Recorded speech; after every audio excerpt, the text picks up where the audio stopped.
Bismillahirrahmanirrahim. Assalamualaikum warahmatullahi wabarakatuh. Alhamdulillah. Selamat siang buat kita semua. Kita lanjutkan pembahasan. Kemarin kita sudah bahas tentang biimplikasi. Sekarang kita masuk ke inferensi. Apa itu inferensi? Jadi misalkan kita diberikan beberapa proposisi, maka dari beberapa proposisi itu kita dapat menarik kesimpulan baru dari deret proposisi tersebut. Maksudnya, jika ada dua proposisi, ya, Q atau P, ya, ini proposisi pertama dan ini proposisi kedua,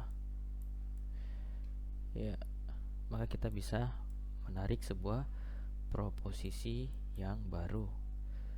Kedua ini ada disebut implikasi dan ada yang disebut dengan hipotesis. Kemudian kesimpulannya kita sebut dengan konklusi. Ya. Seperti dalam kehidupan kita sehari-hari, ada hipotesis, ada implikasi, kemudian kita mencocokkan dari keduanya, maka menghasilkan sebuah konklusi. Ya. Jadi di dalam inferensi itu ada beberapa bentuk, ya. Ada bentuk modus ponen, ada bentuk modus tollens, ada bentuk silogisme. Silogisme juga terbagi dua, ada hipotesis, ada disjungtif, ada simplifikasi dan penjumlahan serta konjungsi. Seperti apa bentuknya kita bahas satu-satu pelan-pelan, semoga teman-teman bisa paham. Modus ponen ini dasarnya, ya. Dasarnya seperti ini, di mana P dan P maka Q, ya, adalah hipotesis. Ini proposisi biasa, sementara ini adalah proposisi bersyarat. Sedangkan Q merupakan konklusinya, ya. Maka bentuknya seperti apa? Bentuknya seperti ini. Ini merupakan proposisi pertama, ini merupakan proposisi kedua, dan keduanya menghasilkan sebuah konklusi. Konklusinya ini adalah Q. Q ini sendiri adalah proposisi baru yang lahir dari dua proposisi sebelumnya. Maksudnya, ya, jika hipotesis P dan implikasi P maka Q benar, T benar, ini benar, maka konklusinya juga pasti benar. Contohnya, misalnya jika 20 habis dibagi 2, maka 20 adalah bilangan genap. Ini adalah P maka Q, dan ini adalah Q, ya, maka karena itu 20 merupakan bilangan genap. Ini adalah Q. Kita cek P dan Q-nya. Jika 20 habis dibagi 2, maka 20 adalah bilangan genap. Ini pasti benar. 20 habis dibagi 2, ini juga benar. Karena itu 20 bilangan genap. Ini juga benar. Ini modus ponen, ya. Kita bisa tuliskan hasil dari inferensia kita seperti ini, ya. Jika 20 habis dibagi 2, maka 20 adalah bilangan genap. Ini P maka Q. 20 habis dibagi 2, ini Q, maka Q-nya benar. 20 adalah bilangan genap. Kemudian ada modus tollens. Kalau kita lihat, dasarnya adalah ini. Kaidah ini dituliskan sebagai berikut. Jika P maka Q merupakan proposisi pertama, kemudian negasi Q proposisi kedua, maka negasi Q benar, ya. Coba kita lihat contohnya supaya kita lebih paham. Contoh, misalkan P maka Q-nya atau implikasinya apa? P maka Q-nya berbunyi, jika N bilangan ganjil, maka N kuadrat bernilai ganjil. Negasi Q-nya atau hipotesisnya, N kuadrat bernilai genap, ya. Jadi negasi Q-nya di sini berbunyi N kuadrat bernilai benar. Kita cek P maka Q. Jika N bilangan ganjil, maka N kuadrat bernilai ganjil. Benar nggak secara matematis? Benar. Truth. Kemudian hipotesis negasi Q sama dengan N kuadrat bernilai genap. Bisa nggak N kuadrat bernilai genap? Bisa juga ya.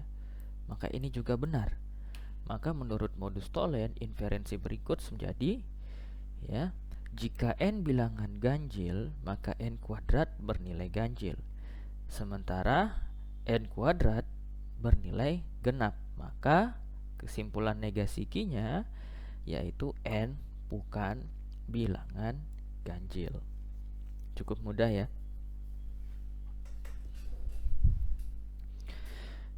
Kemudian silogisme hipotesis. Dasarnya seperti ini. Kaidah silogisme dapat ditulis sebagai berikut. Jika P maka Q, dan jika Q maka R. Kesimpulannya P maka Q. Contohnya, misalkan implikasi jika saya belajar dengan giat, maka saya lulus ujian. P maka Q. Dan implikasi jika saya lulus ujian, maka saya cepat menikah. Ya, Q maka R. Maka menurut kaidah silogisme dapat ditulis sebagai berikut.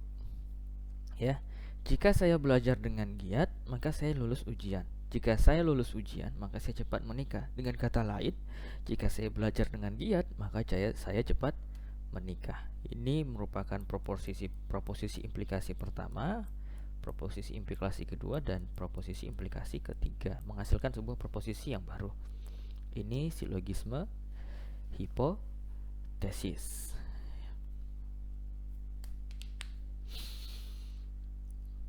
Kemudian silogisme disjungtif.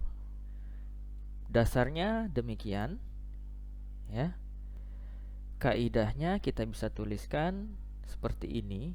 Jika P berdisjungsi dengan Q dan hipotesisnya negasi Q, maka proposisi barunya adalah Q ya. Contohnya seperti ini. Saya belajar dengan giat atau saya menikah tahun depan. Ini merupakan P, proposisi P berdisjungsi dengan Q. Ada ataunya ya sebagai tanda.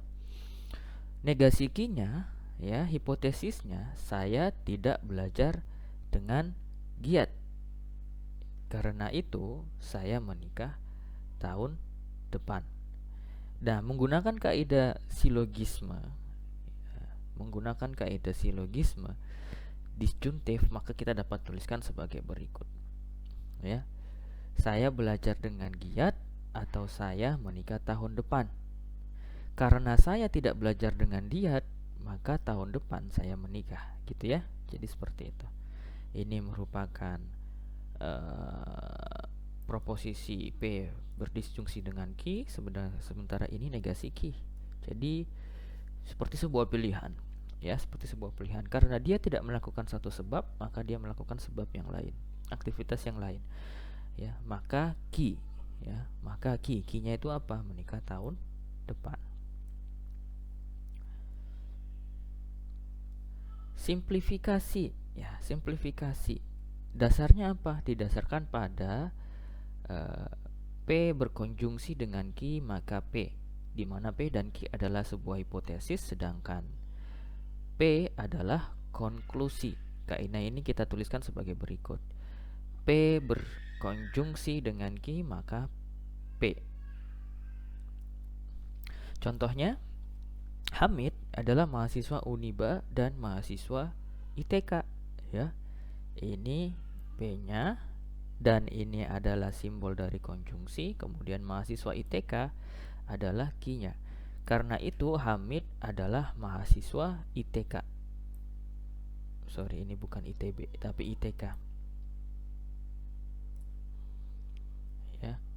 Menggunakan kaidah simplifikasi, maka dapat dituliskan sebagai berikut. Hamid adalah mahasiswa Uniba dan ITK. Dengan kata lain, ya pasti Hamid mahasiswa ITK. Ini simplifikasi. Jadi kalau ditanya, Hamid mahasiswa apa? Ya, silakan bilang mahasiswa ITK atau mahasiswa Uniba, itu benar. Penjumlahan.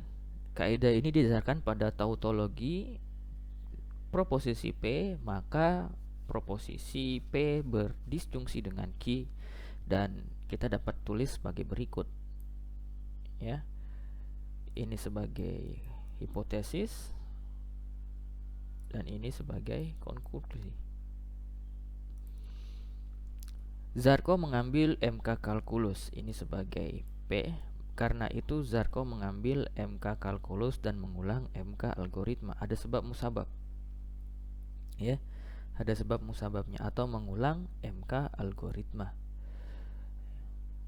Kita bisa tuliskan ya menggunakan kaidah penjumlahan, dapat ditulis sebagai berikut. Zarko mengambil MK kalkulus, ya, maka Zarko mengambil MK kalkulus atau mengulang MK algoritma. Kenapa? Karena MK algoritma mensyaratkan MK kalkulus. Jadi kalau dia belum mengambil MK kalkulus, dia belum bisa ngambil MK algoritma. Seperti itu. Kemudian ada yang namanya konjungsi. Kaidah ini didasarkan pada tautologi seperti ini. Kaidah konjungsinya ditulis sebagai berikut. Hipotesis P dan hipotesis Q. Ya, maka kalau dikonjungsikan ya dikonjungsikan seperti yang kita pelajari di awal. Misalnya Zarko mengambil MK kalkulus, Zarko mengulang MK algoritma. Karena itu Zarko mengambil MK kalkulus dan algoritma. Cukup sederhana ya. Kita bisa tuliskan seperti ini.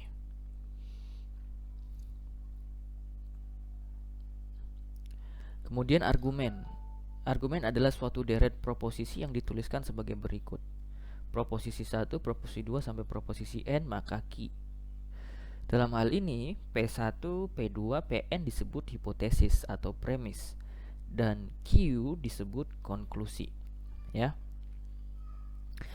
Argumen yang ada atau argumen ada yang sahih atau valid dan ada yang palsu atau invalid. Sahih atau valid tidak sama dengan true. Ya, jadi tidak sama dengan true. Argumen dikatakan sahih jika konklusinya benar bila mana semua hipotesisnya benar. Sebaliknya, argumen dikatakan palsu jika ternyata konklusinya keliru, ya. Hipotesisnya keliru. Ataupun salah satunya keliru. Contohnya seperti ini. Jika argumen sahih, maka kadang-kadang kita mengatakan bahwa secara logika konklusi mengikuti hipotesis. Konklusi mengikuti hipotesis, atau sama dengan memperlihatkan bahwa implikasi adalah benar. Argumen yang palsu menunjukkan proses penalaran yang tidak benar, berarti penalarannya keliru. Nah, ini yang paling penting. Bentuknya seperti ini. Contoh, perlihatkan bahwa argumen berikut adalah sahih. Jika air laut surut setelah gempa di laut, maka tsunami datang. Air laut surut setelah gempa di laut, karena itu tsunami datang. Misalkan P adalah proposisi air laut surut setelah gempa di laut, dan Q adalah proposisi tsunami datang. Maka argumen dalam soal dapat ditulis P maka Q, kemudian P, kemudian konklusinya Q. Untuk menyelesaikannya, kita bisa melihat tabel kebenaran untuk P, Q, dan P maka Q. Ya, misalnya ini. Kalau P-nya truth, Q-nya truth, maka P dan Q-nya juga truth. Kalau ada salah satu di antara keduanya, Q-nya ini salah, ya, sementara P-nya ini benar, maka false. Begitu juga seterusnya. Kita bisa lihat di tabel. Kita cek. Jika hipotesisnya benar, maka konklusinya benar. P dan P maka Q benar, ya, maka juga Q benar. Jadi argumen berbentuk modus ponens ini sahih. Kita lihat, kita cek P-nya ya, apa? P-nya mengatakan bahwasanya air laut surut setelah gempa di laut. P maka Q-nya mengatakan apa? Tsunami datang. Karena P-nya dan P maka Q-nya itu benar, P-nya benar, Q-nya P maka Q-nya itu benar, yang ini ya.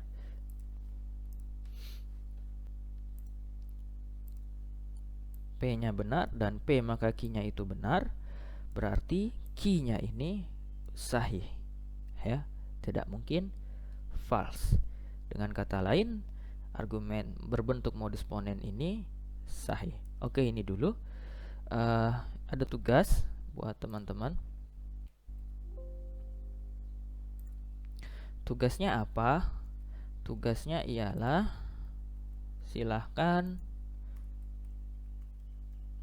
buatkan satu contoh untuk masing-masing modus ponen, ya. Oke, sekian dulu mungkin pertemuan kita hari ini. Lebih dan kurangnya mohon dimaafkan. Tugasnya dikumpulkan maksimal pertemuan pekan depan. Wassalamualaikum warahmatullahi wabarakatuh. Selamat siang, salam sejahtera buat kita semua.